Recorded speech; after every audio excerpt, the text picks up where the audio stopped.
قرآن مجید کے اندر جہاں روزے کی فرضیت کا ارشاد فرمایا، وہاں ساتھ یہ بات فرمائی کہ اس لیے تمہارے اوپر روزہ فرض کیا گیا ہے تاکہ تم متقی بن جاؤ۔ یہ مقصد روزہ ہے، اللہ یہ چاہتا ہے، ورنہ اس کو کیا ضرورت ہے کہ بندے کو بھوکا اور پیاسا رکھے؟ وہ تو چاہتا ہے کہ یہ برائیوں سے باز آ جائے۔ بلکہ بخاری شریف کی حدیث ہے، حضور علیہ السلام نے ارشاد فرمایا، من لم یدع قول الزور والعمل بہ فلیس للہ حاجۃ فی ان یدع طعامہ وشرابہ۔ جو شخص جھوٹ اور جھوٹے کام نہیں چھوڑتا، اللہ کو اس کے بھوکا اور پیاسا رہنے کی کوئی ضرورت نہیں ہے۔ اللہ نہیں چاہتا کہ وہ بھوک اور پیاس کی مشقت گوارا کرے، اس کا تو مقصود یہ ہے کہ اس کے دل کے اندر اس کی خشیت پیدا ہو جائے۔ اسی لیے اس نے روزہ ہمارے اوپر فرض کیا ہے، ورنہ وہ کیسے چاہتا ہے کہ میرا بندہ بھوکا رہے؟ ایک ماں نہیں چاہتی کہ میرا بیٹا بھوکا رہے، اور جو 70 ماؤں سے زیادہ پیار کرتا ہے اس نے کیسے چاہ لیا کہ میرا بندہ بھوکا رہے؟ ماں کے پیار کو دنیا کے کسی ترازو پہ نہیں تولا جا سکتا۔ اور جو مالک ہے، ماں کو اتنا پیار بیٹے سے کس لیے ہے؟ اس لیے کہ اس نے بیٹے کو جنم دیا۔ جس نے جنم دیا اس کو اتنا پیار ہے، تو جس نے تخلیق کیا اس کو کتنا پیار ہوگا؟ تو ماں نہیں چاہتی میرا بیٹا بھوکا رہے، تو مالک نے کیسے چاہ لیا؟ چلو آؤ پھر ماں کی گود میں آ جائے۔ ماں بیٹے کی آنکھ میں ایک آنسو بھی گوارا نہیں کرتی تھی۔ بیٹا ہو گیا بیمار، ماں لے گی ڈاکٹر کے پاس، اس نے جو دوا تجویز کی وہ کڑوی تھی، ماں نے زبردستی لٹا لیا، بیٹا پیتا نہیں، ماں نے منہ کھولا اور کڑوے سیرپ کے قطرے اس کے حلق میں ٹپکا رہی ہے۔ بچہ چیختا ہے، لیکن جوں وہ سیرپ کے قطرے حلق سے نیچے اترتے چلے جاتے ہیں، ماں کو قرار آتا جاتا ہے، اس کو طمانینت ملتی جاتی ہے۔ ماں کیا صفاق ہو گئی ہے؟ نہیں۔ اس کا پیار چھن گیا؟ نہیں۔ اس کی ممتا رخصت ہو گئی؟ نہیں۔ وہ تو بیٹے کی آنکھ میں ایک آنسو بھی گوارا نہیں کرتی تھی، اور اب تڑپتا ہوا بیٹا، لیکن ماں کے چہرے پہ طمانینت کا نور ہے۔ اصل بات یہ ہے کہ ماں جانتی ہے، بیٹا نہیں جانتا۔ ماں جانتی ہے چند لمحوں کی تکلیف ہے، نتیجہ شفا کی صورت میں برآمد ہوگا۔ اس لیے ماں کی نظر اس تڑپنے پہ نہیں ہے، ماں کی نظر اس نتیجے پہ ہے۔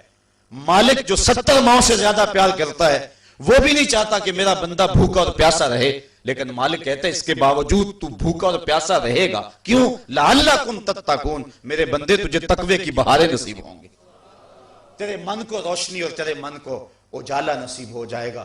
تو یہ تقوی نصیب ہوتا ہے روزے سے۔ چونکہ یہ بات ذہن میں رکھیں، ہمارے 2 دشمن ہیں جو ہمیں نیکی کے راستے سے روک رہے ہیں۔ بات لمبی ہو رہی ہے، اختصار کر رہا ہوں۔ ہمارے 2 دشمن ہیں جو ہر وقت ہمارے ساتھ لگے ہوئے، ایک شیطان اور دوسرا نفس۔ جو شیطان ہے وہ بڑا دشمن ہے یا نفس بڑا دشمن ہے؟ تو آپ اس بات پہ کسی دلیل کی ضرورت نہیں، آپ سب کہہ رہے ہیں کہ نفس۔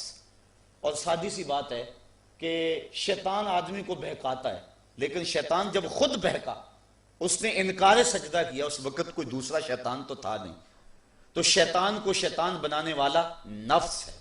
تو یہ نفس شیطان سے بھی بڑا دشمن ہے۔ اکیلی جان 2 دشمنوں کے نرغے میں، لیکن جب ماہ سیام آیا، سلسلۃ الشیاطین، حدیث میں آتا ہے شیاطین جکڑ دیے گئے۔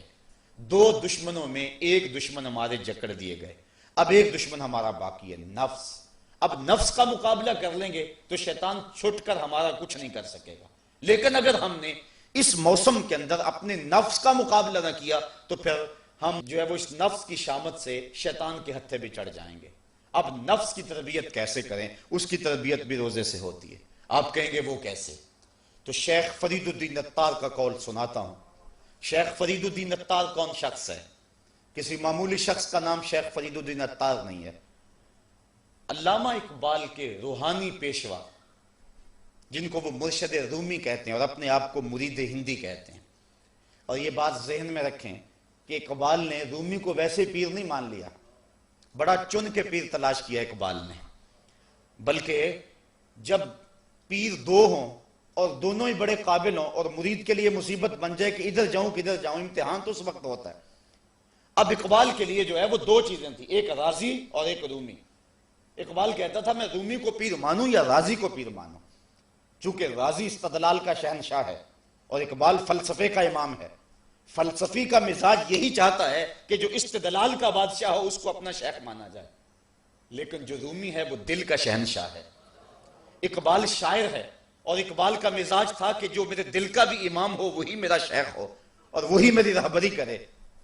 تو اقبال جو ہے وہ الجھا رہا ہے اس معاملے میں، کیا کروں؟ وہ خود کہتا ہے اسی کشمکش میں گزری میری زندگی کی راتیں، کبھی سوز و ساز رومی، کبھی پیچ و تاب غازی۔ کبھی رومی کا سوز و ساز مجھے پسند آتا تھا، کبھی غازی کا جو ہے وہ مجھے پیچ و تاب پسند آتا تھا۔ پھر اقبال نے زندگی کی کئی بہاریں مرشد کے انتخاب کے اندر گزار دیں کہ میں رومی کے ہاتھ پہ بیعت کروں یا غازی کے ہاتھ پہ بیعت کروں۔ پھر ایک وقت آیا کہ اقبال نے خود کہا نئے مہرہ باقی ہے نئے مہرہ بازی، جیتا ہے رومی ہارا ہے غازی۔ وہ کہتا ہے رومی جیت گیا اور غازی ہار گیا۔ پھر اس نے رومی کو اپنا شیخ اور مقتدا مانا۔ اقبال جس کو اپنا مقتدا مانتا ہے، جس کو اپنا امام مانتا ہے، اب اس رومی کی سنیے، وہ کہتے ہیں ہفت شہر عشق را اتار گشت، ما ہنوز اندر خمیں یک کوچہ ہم۔ عشق کے 7 شہر حضرت شیخ فرید الدین اتار گھوم چکے ہیں، ہم پہلے شہر کی پہلی گلی کے کونے پہ کھڑے ہیں۔ یہ رومی کہہ رہے ہیں جس کو اقبال نے بڑی چھان پھٹک کے بعد اپنا پیر مانا ہے، وہ فرید الدین اتار جو معرفت کا امام ہے اور اللہ کے رازوں کا امین ہے۔ حضرت شیخ فرید الدین اتار فرماتے ہیں نفس نتواں کشت اللہ باسے چیز، بات گوئم یادگیرش اے عزیز۔ کہا نفس نہیں مرتا لیکن 3 اسلحے ہیں، اگر تیرے پاس ہوں تو تو نفس پر قابو پالے گا۔ وہ 3 اسلحے کون سے ہیں؟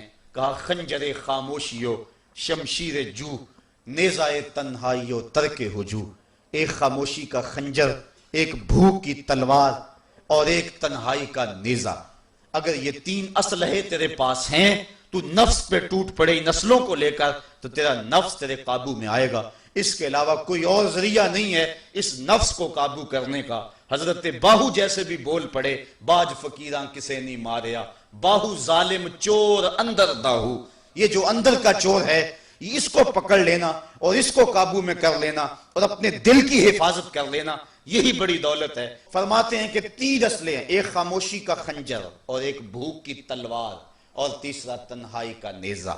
کہ ان 3 اسلحوں سے اگر تم قابو پانا چاہو تو پا سکتے ہو، اس کے علاوہ کوئی اور اسلحہ نہیں ہے جو تمہارے نفس کو تمہارے قابو میں لے آئے۔ تو پھر بھوک کی تلوار ایسا اسلحہ ہے جو نفس کا سر کاٹ دیتی ہے۔ اور میرے اور آپ کے آقا و مولا، قلب و دل و نگاہ کے مرشد اولین حضور نبی رحمت صلی اللہ علیہ وسلم نے فرمایا یا معاشر الشباب من یستطع منکم الباء فلیتزوج فإنہ اغض للبصر واحسن للفرج فمن لم یستطع فعلیہ بالصوم فإنہ لہ وجاء۔ اے جوانوں کے گروہ، تم میں سے اگر کوئی شخص نکاح کی طاقت رکھتا ہے تو وہ نکاح کر لے، یہ نظر اور شرمگاہ کا محافظ ہے۔ اور اگر تم میں سے کوئی نکاح کرنے کی فی الحال طاقت نہیں رکھتا تو وہ روزے رکھے، روزے شہوات کو توڑتے ہیں۔ تو نفس کی تہذیب بھوک سے ہوتی ہے، اور بھوک ایک ایسا اسلحہ ہے کہ جس سے ہم اپنے نفس کو قابو میں لا سکتے ہیں۔ حضرت نظام الدین اولیاء علیہ رحمہ جو تصوف کے سرخیل اور امام ہیں، آپ فرماتے ہیں کہ آدھی فقیری روزہ ہے اور آدھی فقیری باقی سب کچھ ہے۔ تو روزہ اگر نصیب ہو گیا تو پھر مالک کا قرب مل گیا۔